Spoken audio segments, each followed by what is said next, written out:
NNRG.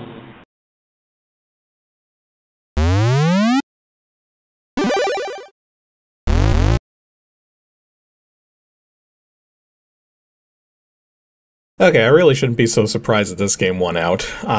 So the game that was voted on today is the Great Giana Sisters. Or is it Great Giana Sisters?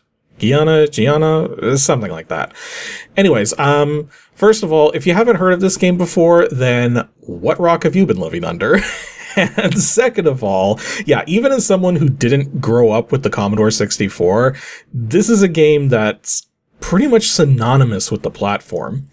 For a lot of reasons too, especially given that my first time playing this game was back when I was like 7 or 8 years old, and it was the Super Mario Brothers hack of it to redo all the graphics to be Mario related. Yeah, there's a reason why Nintendo had issues with this game, because yeah, I'm getting way too far ahead of myself. So yeah, unlike most games on this show, this one actually does have some layer of nostalgia for me, but very little because I've only ever played it once, and as the Mario hack. So let's start up the file here. Got a disk image. So yeah, it's kind of interesting because this was also, oh, sorry about that. Now we got flashing. This is also one of those games. This is like the one that introduced me to the whole concept of those crack loaders, because the person who was introducing me to the Super Mario Brothers hack of this game, obviously it was cracked, right?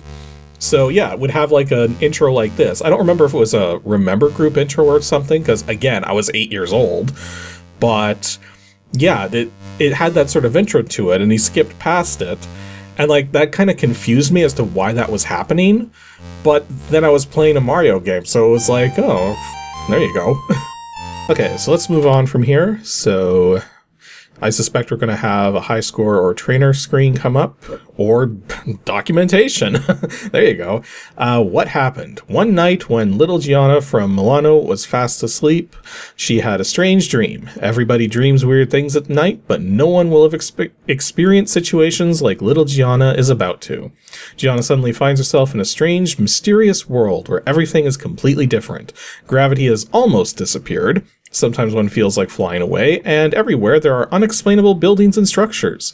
Old grottos and deserted castles seem to hide lots of secrets, and frightening and hideous creatures appear.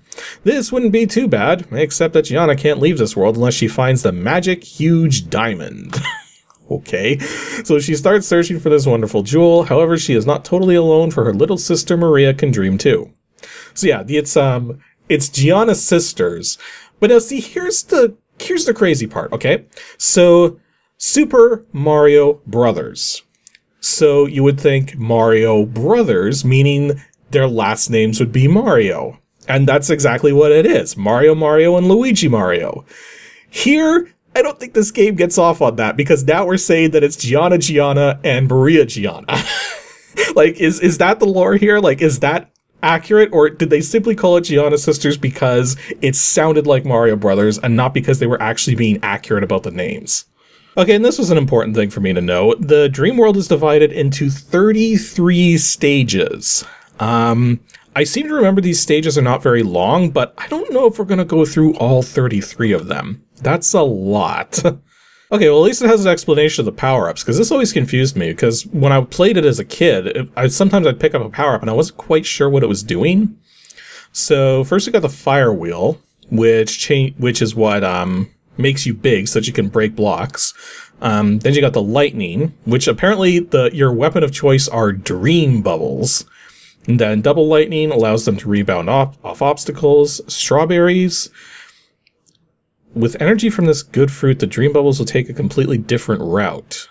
Not quite sure what that means by that. The clock. When you press the space bar after collecting the clock, all creatures will fall into a magic sleep for a short period. Interesting. Magic bombs. After pressing the space bar, this super dream bubble makes all creatures on the screen vanish. Save it for later. The water drop makes Giana totally wet, but against fire it is extremely useful. So I'm guessing maybe that actually, like, makes you immune to fire? That'd be handy. And the lolly, you can now dream for longer. In other words, you have an extra life. Okay, so that's like the progression of power-ups. So every time you pick up a power-up, it goes to the next one in sequence, then until you die, and then you lose all your power-ups. Okay, that's pretty much everything we need to know. So let's run stop to start. Now are we going to get trainers and high scores and stuff? Because I suspect we've got, yeah, trainers and high scores. So we'll go high scores, we'll do the reset, and then we should get a title screen. Not too long following. Yep, there we go. The Great Giana or Giana Sisters. And then I think that just keeps looping. Yeah. So 1 for 1 player and 2 for 2 players. So 1 for 1 player. Giana, get ready, stage 1. So yeah, I don't think I need to say anything. This immediately looks like stage 1-1 of the original Super Mario Brothers. Although the power-up is up here for some reason. So that just made us big, so now we can actually break the blocks from underneath. So yeah, this is incredibly reminiscent of Super Mario Brothers, which is why I'm pretty sure Nintendo launched a lawsuit when they discovered this existed. Oh yeah, and I got the Dream Bubbles now, so now I can shoot those out to hit enemies. Although I think there's a little bit of irony there, because I'm trying to think if this game came first, or if Super Mario Land came first. Super Mario Land being the Game Boy game. Oh, that's the end of the stage. Yeah, as I was saying, these are short stages, so given that the timer starts at... Yeah, the timer only gives you like 100 in-game units, whatever they are. So... But yeah, what I was trying to say before is that in Super Mario Land, you don't get fireballs. Rather, instead, you get this sort of bouncing ball type of attack that bounces off of walls. And I have to wonder if Super Mario Land took inspiration from the Great Giana Sisters on that regard. Like, I mean, it'd be a very weird dichotomy if that was the case, but you know, probably not. I don't know how much the... Oh yeah, that is one important thing to note about this game. One-hit deaths, and once you've collected a power-up, you can't collect it again. So yeah, you gotta be really freaking careful in this game. It's not like Super Mario Brothers, where if you take a hit, you just simply drop in size. No, here, you just flat out die. Oh yeah, and the other thing too is you lose all of your gems. So that's kind of annoying, because your gems, when you collect 100 of them, is worth an extra life, but because you lose all of your gems if you lose a life, it is very hard to collect up to 100 of them. Now admittedly, even though the first couple stages there were very much like the first couple stages of Super Mario Brothers, the stages following kind of do differ a bit. Not to mention, the enemy designs are completely different compared to Super Mario Brothers, so... Ah, I missed the lightning. That's okay, we'll probably find another one somewhere. Yeah, there's another lightning. So, let's get rid of that. Oh. I can't actually destroy that. That means I'm gonna guess I can't jump on it either, so let's just be... Yeah, I can't jump on it either. I was trying to jump over it. Timed that wrong. So yeah, because I already picked up that lightning bolt from down there now, that's why that block is empty. So, I only got 1 life left. I better be careful here. Okay, I managed to get over that thing. Sorry, I got interrupted there. Although it looks like I'm at the end of this stage now. So, can I get that? No, I can't. So, we'll just go into the door. Head on to stage 4. And I think every 4 stages there's like a boss, quote-unquote. Not entirely certain. I mean, the music is different, so... Also, I think as a kid, this was as far as I got. Because some of these jumps here were a little tricky for my 8-year-old brain to figure out, given that I wasn't used to playing Commodore 64. Why did... What? Okay, a little confused, because I don't think that should have killed me, because you can jump on those enemies. So... I don't know. Okay, I got more of these red balls to get over, and I don't have any lives left, so we're in trouble. Oh, there's the big bug, which apparently is just gonna not bother with me. Okay, bye. Bug didn't want to stick around. Okay, well, if I doesn't want to fight, I don't want to fight. We'll just move on. So, stage 5. So we're back outdoors again. And now, just back to usual type of levels. See, I'm pretty sure it follows a very similar formula to Super Mario Bros. So, as you get further in, it's gonna... Like, I don't think it's gonna have swimming levels. Like, if this was emulating Super Mario Bros. To a T, then the next level would be a swimming stage. But somehow I don't think that's gonna happen. Oh, but we got some kind of weird, thing going up and down. Apparently that's gonna take us to the next level. Maybe it is a swimming stage. Yeah, I don't know. No, this is very much not a swimming stage. Although I am starting to pick up a good, nice solid collection of, well, never mind. I was about to say I had a nice collection of gems going, but not anymore. Okay, so it looks like I'm back at the beginning. I'm gonna try to do better this time. I don't think I'm gonna focus on the gems so much because it's not really that necessary. I'm just gonna try to get through these stages as fast as I can, pick up the power-ups I can along the way, because the power-ups get notably better the more of them you get. So I'm just gonna try to keep the power-ups going, get myself powered up, and we'll see how that goes. Actually, one thing I should probably point out is that even though there's like a tile sort of thing going on with this game, a lot of things don't end up tiled. Like, the gems are not always aligned properly with the different blocks and everything. Like, I mean, it's like there's some things that are tiled and some things that aren't. Like, look at this. These blocks are, like, partially not next to each other. Also, I'm figuring out what that strawberry does. That strawberry seems to almost give your attack a sort of homingness to it. So it, like, homes in on enemies. That's kind of cool. So yeah, if I have these enemies come on screen... Yeah, just went straight for them. Holy jeez. Okay, so that's handy. And then we just picked up the clock there. So the clock is meant to stop everything on screen. So if I push it... Yeah, pushing spacebar actually stopped the enemies in place. It also stopped... Oh no, wait, there it goes. Okay, so that wasn't too helpful. Should I use the bomb? Maybe not. If I get this timing right, I should be okay. That was bad timing.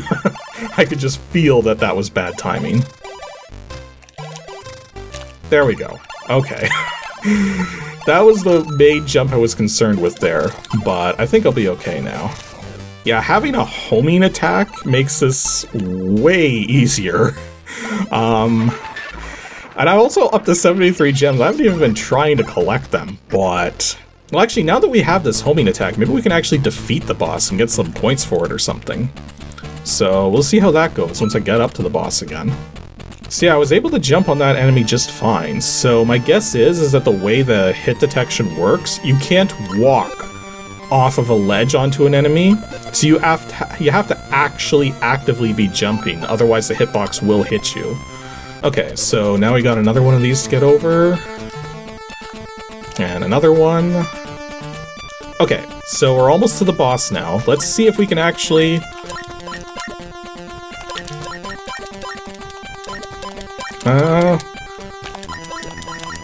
Oh, you can kill it. Interesting. And I'm one gem short of an extra life. Oh well, that should be very easy to get one gem going into stage 5. That did take a lot of hits to take out that boss, though. That was like too many hits, really. Okay, so 1 gem. Oh no, that was a power-up. Got another bomb. I'm not gonna go... Oh wait, there's that gem. And there we go. There's the extra life. So because I've gotten so many power-ups, I think I'll actually have an extra life power-up showing up soon. Maybe? Or they might just all be bombs from this point forward. Which... I don't know if you can stockpile them. Oh no, there's the water drop. So that's what makes us invulnerable to fire, I think? Maybe? Okay, stage 6. So this was how far I got the first attempt. So yeah, see how all these gems are like stockpiled together? like in smaller than single tile increments. Okay, what the heck is... Oh no, that was the lollipop that gives you the extra life. Okay. So this actually has me slightly concerned with these crumbling platforms, because you can't jump... Yeah, you can't jump from beneath them. Somehow managed to get through that okay anyways. And now I have both a clock and a bomb. I have to wonder which will activate first if I push the spacebar. Yeah, having a homing attack almost feels like a cheat, but then the game gave it to me. I had to get a bunch of power-ups in a row without dying, but I still got it. Okay, the platforming's getting a little trickier now. And I managed to collect that bomb right out of the air. Oh, we got some spikes down there, so now I gotta be real careful. And this seems to be the level of the pipes, and my... Oh, it was tracking the other enemy. I thought it was tracking the bug for a second. So... Well, that's a lot of bugs. That's a lot of bugs. But managed to get them. Okay, moving on to stage 8. So this should be another boss stage. I wonder if it's going to be the same kind of boss, or if it's going to be a different one. Because like in Super Mario Brothers, it was just like various copies of Bowser that were being done by just random enemies. So every time you killed one of those copies with a fireball or something, it would actually turn into the enemy that it actually was, that was feigning to be Bowser. Okay, that's not productive. Apparently my magic bubble can't hit that thing. Ah, that was dumb. That was dumb. Now I'm gonna have lost all my bombs and timers and everything. Okay, let's not go up top? Okay. How am I supposed to actually survive this? I think you really do have to jump and just aim for the bottom, because surviving that top section wasn't gonna happen. Oh, and I can't get the gems down. And yeah, it's just another one of those things. And I jumped on it. Yeah, you can't jump on it. No, well, you can't jump on Bowser either, but survived it this time. I'll try to grab a mass of gems. And then that thing doesn't seem to come back the other way, so... Yeah, I'm just gonna grab some more and then head on out. Okay, stage 9. How far are we gonna make it? Okay, I already don't like the platforming in this level. Although we got some new enemies. We got that, like, worm thing that was moving along. Have we got any hidden power-ups, maybe? Doesn't look it. Oh, and there's some fire. So if we had the water drop, we wouldn't have to worry about the fire. Unfortunately, we don't have any power-ups. Or, wait, scratch that. I'm about to get big. And now I'm big. Ah, I missed the jump and ended up... ended up hitting the wiggly thing. Oh. Can I at least hit... Nah, not when it's off screen like that. Do we have more gems in... Nope. Oh, that's interesting. That actually was supposed to have gems. I guess maybe you can't hit the... You can't hit the brick-like blocks even if they're normally gonna have stuff, unless you're big. So that's kind of interesting. Or... Wait, what? What? I was like in the fire and it didn't affect me until I moved further to the side? Also, I'm looking at these high scores here. How the heck do you get to stage 19 and have less points than I had going into stage 9? So yeah, that was the Great Giana Sisters, or Great Giana Sisters, however it's pronounced. As you can see, it is a blatant Mario Brothers clone. Like, to the point of having similar levels, similar power-ups. Like, it is technically its own thing. It's just a little too on the nose for what it was trying to be inspired by, to the point where it was just flat out copying some of the features of Mario Brothers. Now, I do know that Giana Sisters went on to produce, there's like more games in the series. I think there's a second one as well, at least for the Commodore 64, and then I think there were modern iterations as well. So, I don't know how all the litigation and stuff went through and how things have changed from then, or how even a second game got made, given the fact that Nintendo was not pleased with the existence of this one. But, you know, as it stands, it plays perfectly fine. Like, the controls do feel a little stiff, but that's just the nature of the acceleration going on. Even the original Super Mario Brothers has a little bit of a stiffness to it. So, you know, they nailed the gameplay. Well, I shouldn't say they nailed the gameplay, because quite frankly, whenever you walk off of a ledge or hit your head on something, you just go straight down, which makes it really difficult to make certain jumps sometimes. So like the jumping is not as good as in the original Super Mario Bros., but it's still something you can adapt to and work with it to get where you need to go in the game. So, you know, as it stands, it's a perfectly competent platformer, probably one of the best on the Commodore 64 from what I understand. I mean, given the legacy that's come from just this initial game. So yeah, Great Giana Sisters, definitely worth playing.